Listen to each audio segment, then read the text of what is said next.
Hey guys, and welcome back to this channel. In this video, I'll be showing you guys how you can remove app from your app library. How you can remove an app, sorry. So for instance, what happens if you select this and you selected this delete button, but there's no delete option. It's just going to give you the option to remove from your home screen.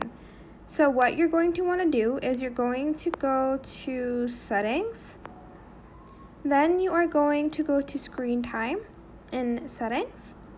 Scroll down and select the content and privacy restrictions. Then you're going to select iTunes and App Store purchases, deleting apps, then select allow.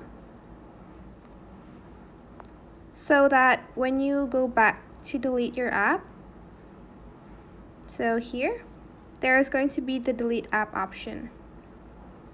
And that is it. I hope it was helpful for you guys. Don't forget to like, comment, share, and also subscribe to this channel if you haven't done that already.